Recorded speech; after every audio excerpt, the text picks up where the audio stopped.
growing out is not always preferable to growing up. Welcome to Kelowna Talks, where we explore the why behind the decisions that shape your city. Together, we open the curtain and dig deep into current issues, plans, and policies that come out of City Hall. Thanks for joining us as we talk about Kelowna and the topics that matter to you. Today, our host, Bob Evans, is joined by Ryan Smith, Divisional Director of Planning and Development Services at the City of Kelowna. Join us as we talk about the official community plan and what's happening with growth in the city.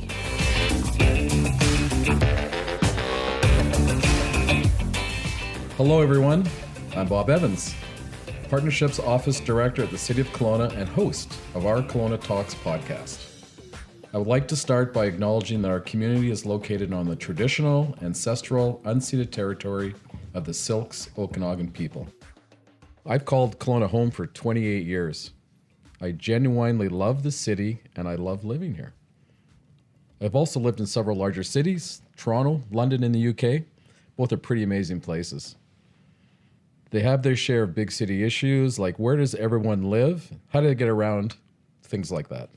I've seen Kelowna grow and evolve over the last 3 decades, and I think the biggest shift I've seen is in the downtown. The shift to residential. There are so many people living downtown today. I hate to say this, but I remember when Prospera Place was a large dirt lot and Sunset Drive didn't exist at all. I've been around for a while. Which brings me to our topic today, growth. Some people love it, others don't. The topic of growth actually invites controversy. Too much growth, not enough growth, not the right kind of growth. Lots of different comments. People move into a neighborhood with expectations, and when change happens in the neighborhood, usually not everyone is happy. So how does council decide on what development moves ahead and what doesn't? The official community plan, also known as the OCP, shapes a lot of those decisions, and most people don't like what that is. We are talking today to Ryan Smith, our Divisional Director of Planning and Development Services. Ryan, tell us a bit about yourself and what you do at the city. What type of roles, responsibilities do you have, what your team does, how long you've been here, and how much time you've spent in the community. So just let us get to know you a little bit. Awesome. Thanks, Bob. I've been at the city, I've lived in Kelowna now for almost 20 years. 20 years next July, actually. It's crazy how quickly it's gone by. I did a degree in geography from Simon Fraser University and a certificate in community economic development, and started looking for jobs. And I started looking at planning jobs because my dad was a planner. He worked for 30 years at the city of North Vancouver and retired as their planning director. So I thought, well, my dad was a planner. Maybe would be a good planner. I don't really know. I took a little bit of planning in university, and so I applied for planning jobs all over the place. And I got a call back from Kelowna, and I came up for an interview and didn't know a whole lot about it other than I had an aunt that lived here. And I had a good interview, and they thought, he's no experience, but he's really keen.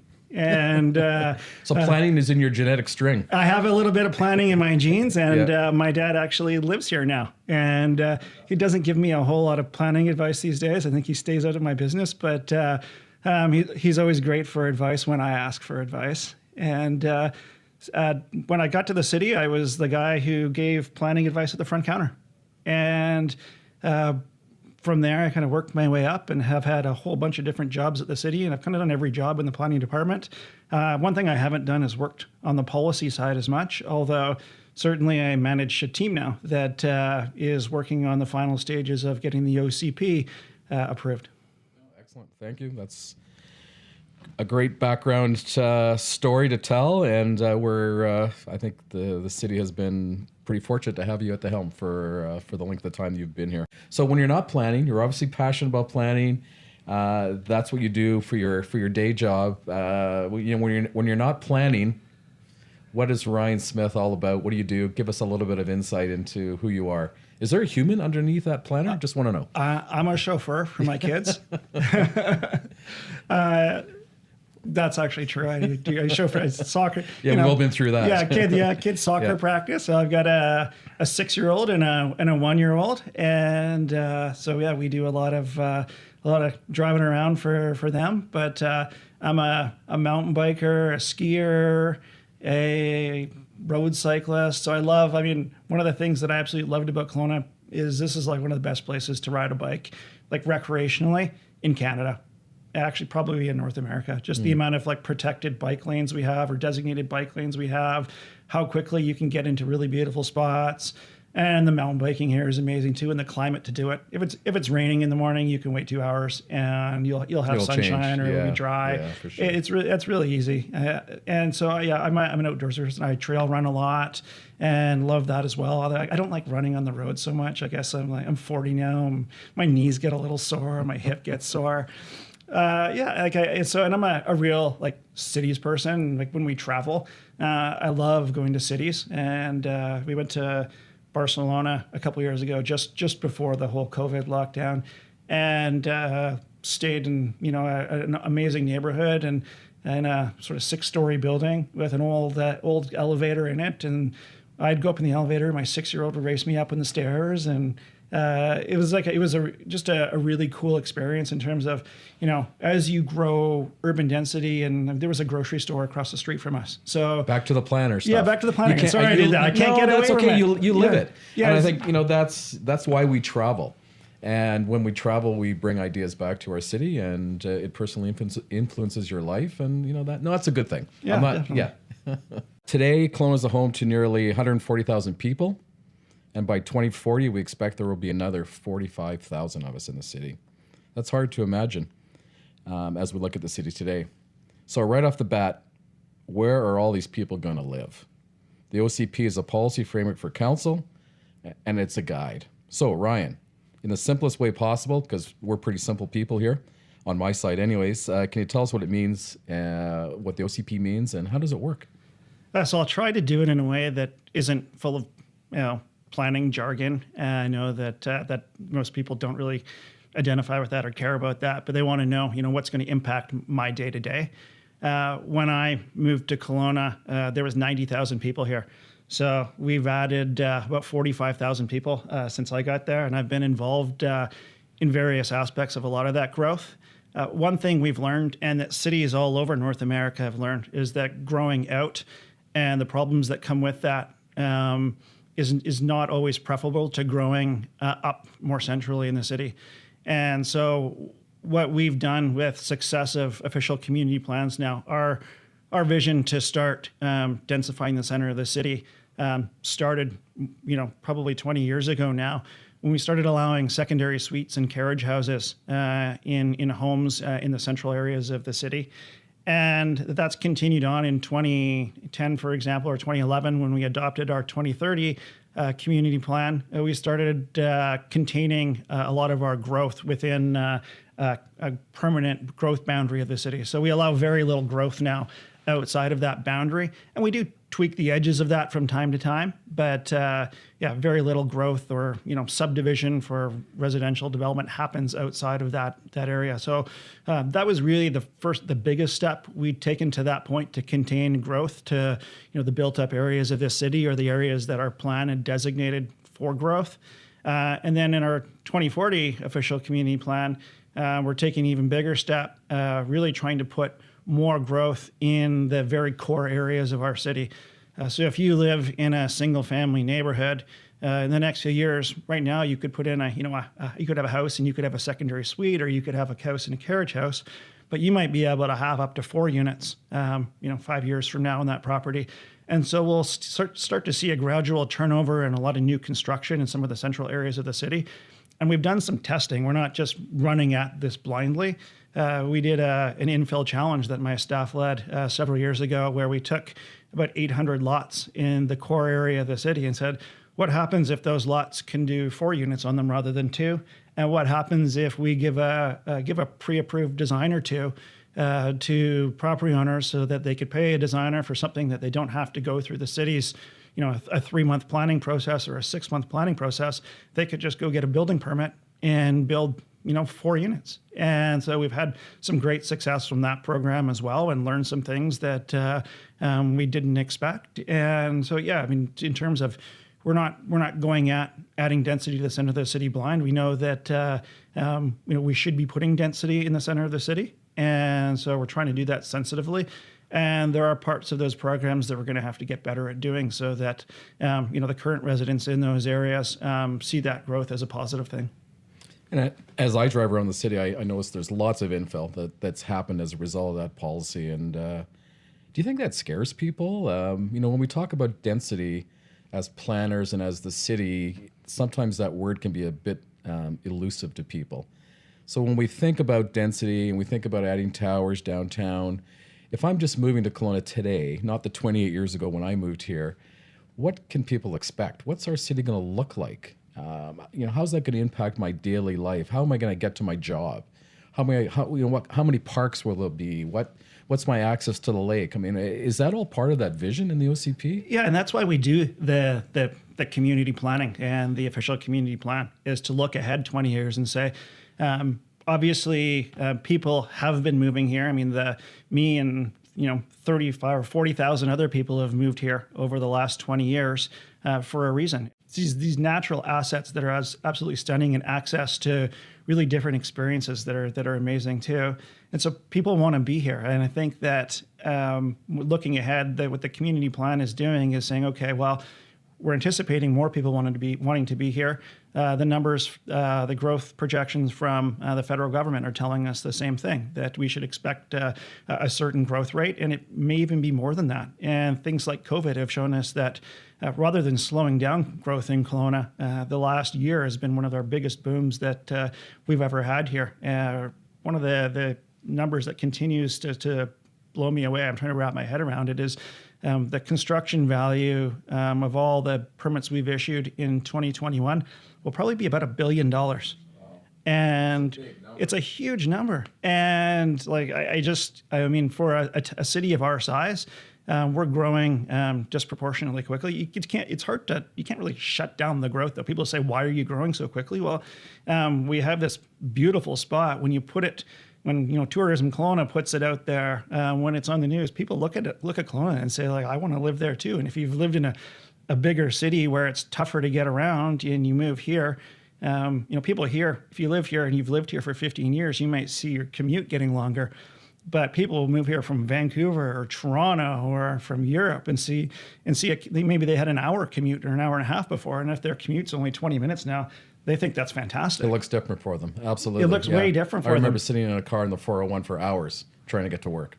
And one of the things that we're trying to do as we grow in Kelowna, Bob, is when we're putting new people in here, we're trying to put them in spots that are a bit more strategic. So our new community plan really looks to let our busy corridors like Gordon Drive and Lakeshore and Pandosy, Clement, and Clement's a really good example as it's grown up the last few years, where it's a busy corridor. There's transit service along there. There's bike lanes. There's good access to downtown.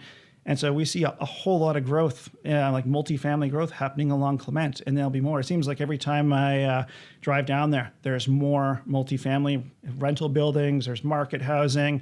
It's a great mix, and it's a spot where there already was other great amenities too. If you look at all the breweries in the north end, that it kind of popped up more organically. So I would say the official community plan really plans for some of that growth and guides it, and we do our best to follow it. Some of the things that I would say, one of the successes that is kind of unplanned is the growth of that brewery district down there with the wineries and the breweries and the cideries. Like, how cool is that? That just sort of popped up. In no plan did we say there should be breweries and wineries and cideries in that area. But one happened, and then another happened, and then another happened. And now you have like walking tours and bike tours of people on the weekends and in the summer that go from one to the next to the next. Well, and that's the upside of bringing more people to our city. Yeah, so there's a lot of people that have issues and challenges around traffic, and just the fact that you have to wait in line now maybe for some restaurants where before you could just walk right in. But more people brings more amenities and actually helps us out in terms of how we fund parks and how we fund different aspects of the general enjoyment and life of our city. So you mentioned a couple things in those comments, and one I'd like to expand on a little bit, which is your comment on the university. I don't think any of us really had an idea what the impact of UBC would be on our city. And now my understanding, and it's out there, that UBC is going to be building a new campus facility downtown. What's your thought of that, around that, and how do you think that will impact our downtown? I mean, it's a huge positive impact downtown. The university's had a huge positive impact on the north end of our city and continues to as they grow out there. But when as a city planner, when I see things like First Interior Health consolidating a lot of their operations into one building downtown, that was a big game changer. The Innovation Center getting built, another big game changer downtown. And now the university locating a lot of services down there in a new development. It's going to be amazing, the impact on downtown. I know I've heard for the 20 years that I've been here, I'm scared to go downtown. I don't like different parts of downtown. I don't feel safe downtown.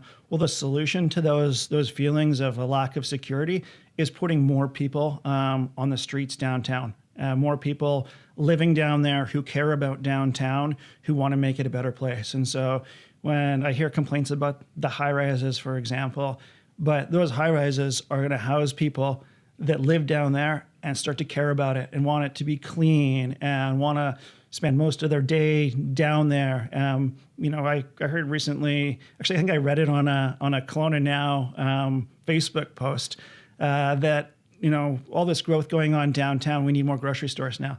And that's awesome. Like, people are starting, that's a planner thing to think about. And we say that to developers when thinking about development. Is it time to include a new grocery store in your development? With UBC putting, however many, hundreds of dorm rooms and classrooms, hundreds of thousands of square feet of classroom space downtown. Do we hit that tipping point where Safeway isn't the only grocery store downtown? We need another grocery store downtown. How close can it be? And that campus will be, you cycle down the street from there. You end up on the Costin Rail Trail or Costin Bicycle Trail, and you can head down to the rail trail quickly. And if you had a scooter or a bike, you can be at the university in 25 minutes from there, the main campus. Like, how cool is that connection? You can almost do the whole thing on dedicated cycling corridors now. And not everybody is going to be a cyclist here. Like, I don't think we're under any illusion that we're going to, I think you see lots of comments out there that, the city, we want the city to turn into a city of cyclists, and that's not realistic. I don't think we expect that at all. We want to provide the infrastructure so that more people can do it, and it's an easy option. And more people will do it. Lots of people move here from bigger cities that are used to bigger city cycling infrastructure, and it's part of growing. A lot of people just use it for recreation. And if you look at the rail trail on a Saturday morning, that's probably the busiest day of the week, is a Saturday or Sunday morning. And there's like thousands of bikes and e-bikes and people enjoying it. And how cool is that? And the ducks are getting in the way a little bit. But otherwise, it's a fantastic amenity that gets heavily used. And so, I think that those pieces of infrastructure, they can be recreation, they can be transportation. And so I think that we don't just need to look at those things as transportation, and the city's trying to force us to do that. It's not realistic. There's also plans. We just are in the final stages of our transportation master plan. And so we're looking at what are the best bang for the taxpayer's buck and best bang for moving people around. What projects do we do over the next 20 years? We can't grow all over the place. We don't have enough money to grow all over the place. So how do we most wisely spend the taxpayers' money on connections that really make a difference? Okay, so this is where I have to jump in. I don't want to be the naysayer and ask you all the negative questions, but what do we say to the average person in a car saying, well, my drive time is increased from X to Y, and how do we look at it from a city-wide planning perspective where we're trying to create a balance between attracting amenities in our downtown, a distribution to different urban town centers, but there's still the impact. People still have to get in the car, and they have to drive from A to B and get groceries and the things we're talking about. And sometimes that can really cause a lot of frustration for people. So I know it's a baseline question, but what are we doing about roads, Ryan? Yeah, I don't have an easy answer to that question because it's such a complex issue. I mean, at the the heart of it is when you build more roads and add more lanes of traffic, the science says that those fill up quickly. You're creating a very easy route. If you create a new easy route for someone to use, then all of a sudden you're not the first person who discovers that easy route. Lots of people discover that easy route and they adapt their travel patterns, or more people decide that they want to live in an area that's then further outside of the city because we've made it really easy to live out there. But wider roads come with more road maintenance costs. When we put infrastructure on the outskirts of the city, we're sending our snowplows, for example, a whole lot farther to plow roads. And so I live close to the hospital, and my roads, it snows in the winter, and my roads get plowed like 4 days later. And I hear my neighbors complain about that too, and they know that I'm a planner, and they ask me why can't I get my own road plowed? And I said, no, the priority roads are the ones on the hillsides and the outskirts of the city because they're the steepest, they ice up the quickest, the temperature's a little bit lower up there. So all those reasons why the snowplows go to the outskirts of the city first, and they do our arterials as well. They do the Gordons and the Lake Shores and the Glenmores. But by and large, it's those steeper areas of the city. So when we talk about like adding new roads all over the place, we have a transportation master plan that anticipates the need for more roads in strategic spots. And so we will see, I guess, for example, a good one is connecting the Enterprise, Lecky, 97 area. It's kind of a bottleneck in that area. Everything pinches between Dilworth Mountain and Mission Creek. And if you try and drive through there between 11 and 6 o'clock, it's a bit of a nightmare. And one of the projects that we have on the books, it's not a funded project, but it'll probably be a partnership at some point, is a connection from the end of Highway 33 down to the Spall Glenmore area, and then northwards up towards the university. So it's a connection that we've been whether it's protecting land for or acquiring land for over the years, but it's a really, really expensive road to build. And we don't want to build it in advance, but at some point it's going to be necessary, and we'll build it out of a partnership with the provincial government, hopefully, and that will help. So we have those things on the books, but again, it's not. That will get busy then too. People will use that as a shortcut. So you're not ignoring cars. You're just diversifying how people get around our city. More options. And I mean, right now, you ask people why they don't use the bus. Well, the bus doesn't come frequently enough, or doesn't come to my neighborhood frequently enough. But if you live closer to the center of the city and close to a street where we can put more frequent bus service because there's more people living there. So we got to put the people there first before the transit makes sense, or we're subsidizing it too much. So we'll start to see with the new community plan, the city put more housing density closer to some of our busier streets where we have transit already. Glenmore Road, for example, you'll start to see some new, more dense housing projects, on the parts of Glenmore Road that are, between Summit and Spall. We're trying to put some more density in that area. It's an area where you're close to the center of the city. There's lots of transit. I mentioned Clement already, but areas like that are like prime spots to be putting people. You're on a major transportation corridor, and if you could walk out your front door and get a bus where you know that you're just going to be serviced every 15 minutes, you might be more likely to do that. It. Yeah. And people talk about pay for parking and the hassle. You can relax a little bit on transit. All the advantages to transit. Yeah, exactly. And I think that also as we start to see car share take off a little bit more here, and Uber and all those types of things. I mean, those things have been a little bit slow off the ground, but adding more density in the center of the city makes all of those different options more possible. Scooters being a controversial one, but again, if you as a student could spend, $1,000 on a scooter and live downtown and scoot up the rail trail to UBC, plug it in, and then scoot back at the end of the day, rather than spending, $10,000 or $15,000 on a car, paying for gas and insurance, you'd probably do that, right? And so keeping that option open and thinking about, could we keep the rail trail passable in the winter for, bikes and scooters and all those types of things would be a great, great thing. Well, the scooters is an interesting one because it has been controversial in some aspects. And I think that what it says, though, to us is that we're trying things as a city. We're not closed to innovation, and sometimes, you start off with scooters everywhere, and then you reel it in a little bit and you regulate it a little bit more and you try to control it, but at least the city's trying. I think that's a positive aspect to the whole multiple modal transit challenge. Oh, for sure. Yeah. And then whether it's in the transportation realm or whether it's in the housing realm, and you look at, our infill challenge project to put, more housing density in the center of the city and do it in a way that's sort of gentle to neighborhoods. I think that we're trying to innovate all over the place. And, trying to do it in a way in some areas that's more sensitive. And you end up with the discussion about what does the density look like and where are you putting it?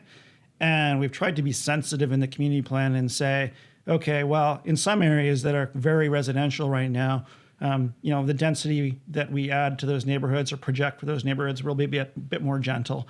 So it'll be the duplexes, fourplexes, maybe sixplexes, depending on if it's on a busy street or not. But then you end up with, larger scale development downtown or in the Rutland Town Center or near Orchard Park Mall where, larger scale rental housing projects. Again, that's Orchard Park Mall is a great example in that area where there really isn't a whole lot of housing right now and transit's really difficult. But, you've got grocery stores in that neighborhood. You've got, access to Orchard Park Mall. You've got a transit exchange. We should be putting way more housing in those areas. If you were a student and you could live close to Orchard Park Mall where there's a transit exchange, it means you could get to the university easily. You can get downtown easily, like great options to have. And so the plan that we have really encourages that type of You sound like a planner. You really like this, don't you? I get excited about it. Yeah, I'm a bit of a planning nerd. No, I love it, and I'm going to segue off of that, those couple of comments on various densifications and growth in different areas, and talk about something I think that we see in the press sometimes, where we have applications before council from the development community that requires an OCP amendment. So here we are, we're spending all this time investing in the OCP, thinking about these things. Writing plans, and quite often, well, I wouldn't say quite often, but occasionally we see applications before council that have staff support to amend the OCP. So can you explain that? Like, why does that happen, and what's the rationale behind changing a plan that we've already adopted, voted on, had public comment and critique on? Okay, it'll take me a little while to walk you through this, but I guess broadly, the official community plan, is an expression of, how the community wants to grow, and is full of policies to help guide how the community should grow. That gets done at a really high level. We don't go property by property, and there's a lot of different policy that relates to every property in the city. And so we don't have a value system in that official community plan that says one policy is more important than the other policy is more important than another policy. That's what planners make recommendations to council on. In a specific case, housing in this neighborhood or more housing in this neighborhood is more important than something else potentially if there's a conflict in policy. So, the official community plan, we do project out what type of development should happen in a certain neighborhood or along a certain street. But that doesn't done with a fine tooth comb. We might take a section of Gordon and say, this side of the street, because of a reason we see, should probably be this, and that other side should probably be that land use. And maybe we're saying one side should be, stay single family with suites or carriage houses, and the other side of the street, for some particular reason, should have, 4 to 6 story buildings on it. But there's no real, I guess, in terms of, if there is in the area we've designated for single family and said should be single family, there might be a particular reason why maybe we were wrong in that case because it was such a high level. We just said, generally speaking, one side's going to be this and the other side's going to be that. But maybe because although it's not a case of you being wrong. No, it's not it's being just wrong. Again, you're trying to cast a large vision here that you can't anticipate every little individual lot or nuance on every development application. Yeah, is that exactly. the message? Is that that's what the you're message? saying? And I think there's some properties where we just don't think, they might not redevelopment might not be on the radar. And so I'll give an example of like a church property, for example. There's a lot of church properties in the city where either the church is in the middle or close to the street, and there's a sea of parking around it. And they're quite centrally located. And we're a city that has, among many cities that have a housing crisis going on. And, when we look at that, we don't know if a church is looking to redevelop or not. But in our official community plan, we just say, well, presumably it's going to stay a church for this foreseeable future. So it gets an institutional sort of land use projection on the property. But that church may come in and say, you know what, we want to add 250 units of residential housing in the parking lot here that's being underused. And we want to take the revenue from that and put it back into the church. Or maybe use that housing as rental housing to support parishioners of the church, for example. And so maybe we need to change the official community plan to recognize that we're going to put housing on that spot before we give it a rezoning. So housing is the major objective. And in some locations, or in a lot of locations, if we can get, for example, more rental housing than less by adding an extra story to the building. And I can think of lots of different examples where we've supported, building height variances where the extra story has meant another 20 rental units. And those rental units are super important in the overall scheme of things. So I know that when we get back to the big picture, why are we growing so much? Well, if we don't grow, we're not adding the housing units we need in the spots where we need them in the city. So, it's kind of one of those things that if we cut off the supply entirely, housing gets even more expensive and people have an even harder time finding housing, and we can't support the growth of UBC. We can't support the growth of interior health, and doctors moving here have hard time finding places to stay. People coming here who need, we're a regional medical hub in that area around the hospital. We need places for people to live. We need places for nurses to live. We need places for customers of the hospital to use. And so all those types of pressures are playing into us. When you go back to the official community plan, just kind of bring it back to where we started here, there's going to be, the housing as a, provision of housing as a policy objective may be more important than, the design of the building. So adding an extra story. So it's visionary, but it's not rigid. It's not rigid, and it's never meant to be. It's not a regulation.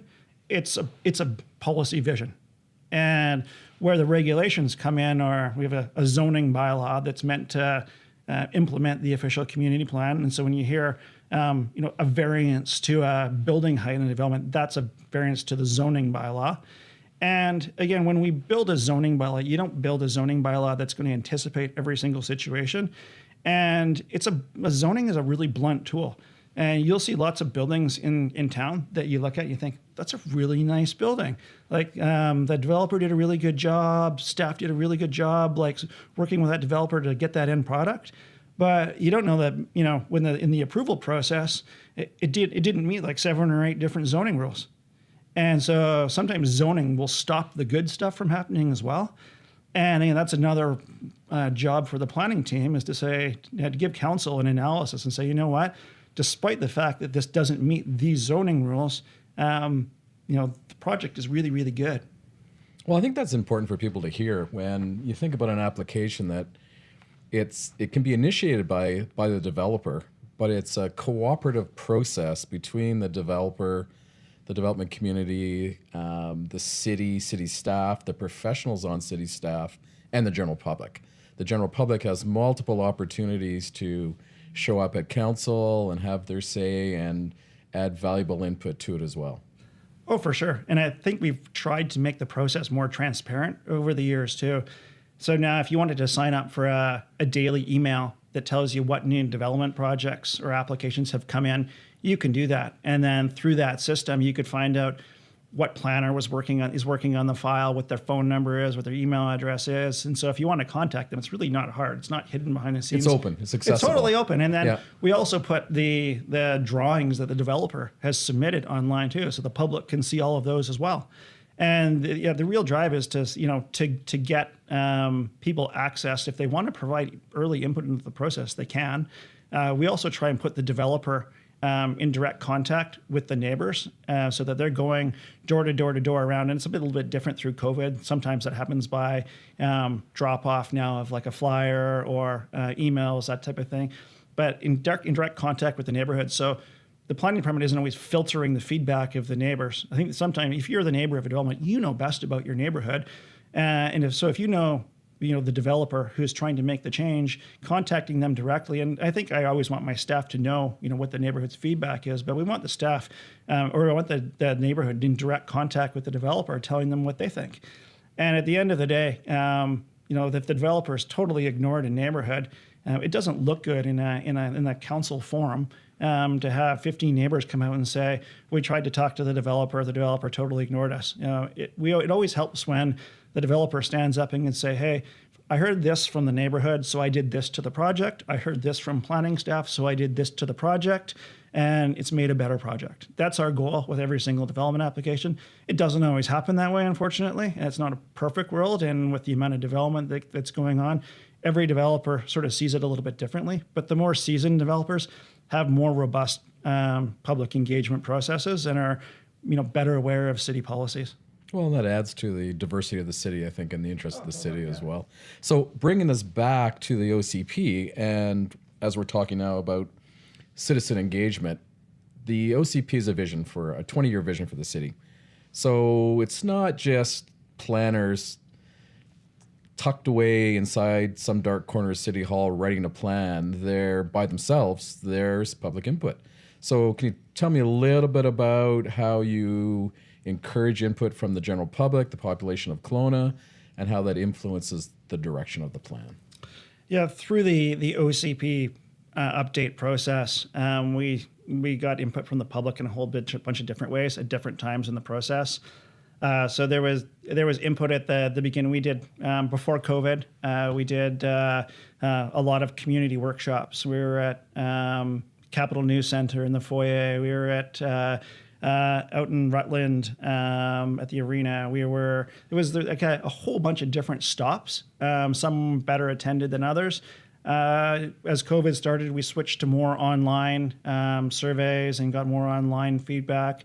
Then we did focus groups online as well, where we invited 15 people or 20 people to meet with their OCP team on a certain topic and give feedback. So we've tried to use a whole bunch of different tools to get feedback on that plan. And I think that more is always better in these situations, and we can't hit everybody, and some people just aren't interested in the plan in its entirety. And it's a bit of a chore to sit down and read, 200 pages of a document. Well, my numbers say you've heard from over 4,000 people. Is that accurate? That's accurate. Yeah, and we've had some of the more robust citizen engagement that we've had with any plan as part of this.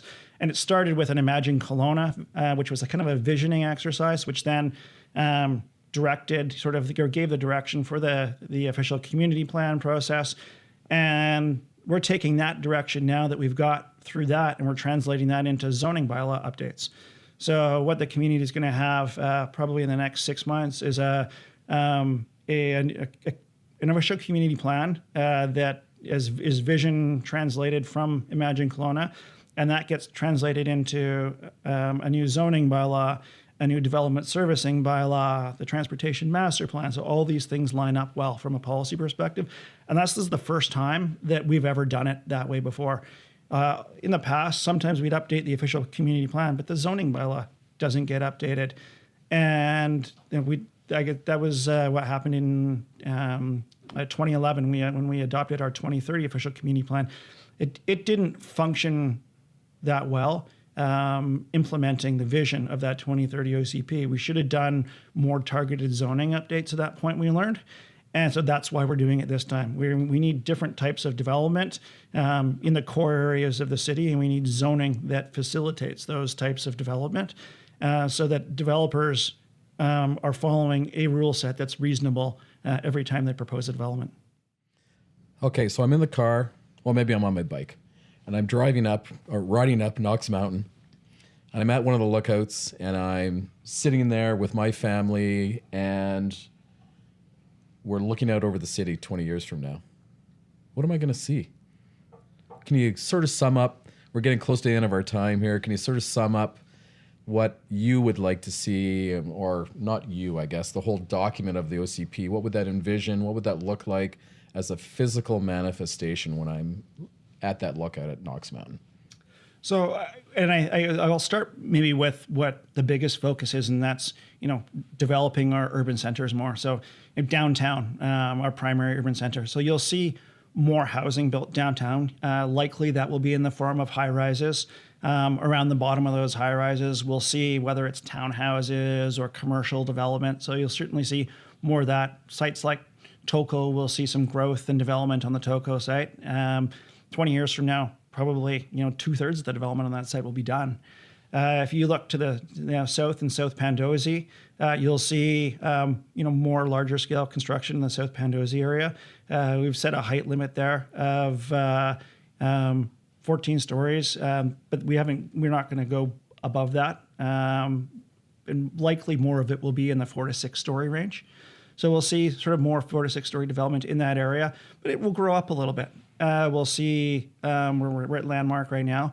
We'll see a lot more residential housing in the Landmark district, a lot more mixed use housing, more sort of, I would say, mid-rise to high-rise towers in this area as well. And this will start to grow up as well. Probably more residential housing at Capri Mall as well, which was part of a planning exercise we did in this area. So you'll see towers start to pop up with residential development in the Capri Mall. And then as you look further to the east, around Orchard Park Mall, more, again, multifamily housing start to pop up. There may be some more, there's a few towers there now. There may be some more towers in that area.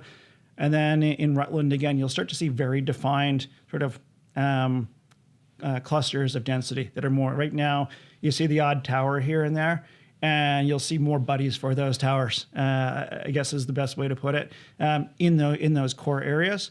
I'd say the core area neighborhoods, the change is going to be much more gentle.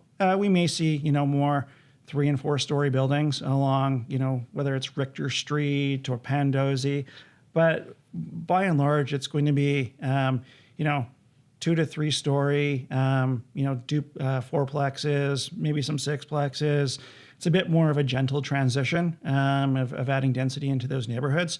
But the bulk of the density is going to go into those neighborhoods. So we're looking at finding ways that are easy to add, help property owners in those areas and developers and builders add density to those neighborhoods without, really long, arduous development processes. And we'll start to see the fruits of some of that work over the next 2 or 3 years that will go through the council process. So in a lot of ways, it's a gentle growth still in the core area of the city.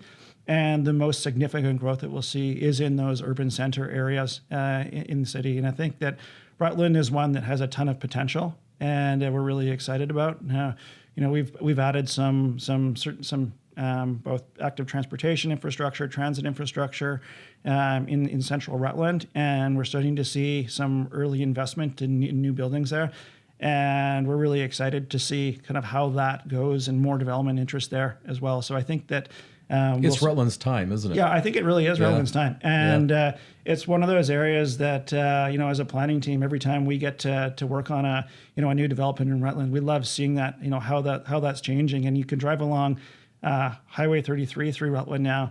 And, before you didn't see a whole lot of growth there. In the last 8 or 9 years, there's a whole lot of new multifamily development that's gone on along there, which is perfect spot for it. You've got transit running along Highway 33 there. It's close to, a lot of the shopping and the services. So I think that there's a lot of amenity there, and it's it's a tight community and a proud neighborhood. And I hope that they've embraced a lot of growth, and I think they're going to embrace more growth in the next 10 or 15 years. Well, there's a lot of exciting things to think about, and today we're really focusing on the OCP. So thank you, Ryan. I can't wait to see how the plan evolves and how investment follows the plan and what that looks like for the evolution of our city. So really appreciate that. Well, I think that's it for today. Really appreciate your time and your vision and your passion about our city. So thank you, Ryan. Thanks for having me, Bob. Appreciate the chat. Thank you for listening to this episode of Kelowna Talks. For more conversations about topics that matter in your community, subscribe on Spotify and Apple Podcasts. If you liked what you heard, give us a 5-star rating and share Kelowna Talks with your friends and neighbors. If you'd like more information about this podcast and other big community conversations, visit kelowna.ca/community.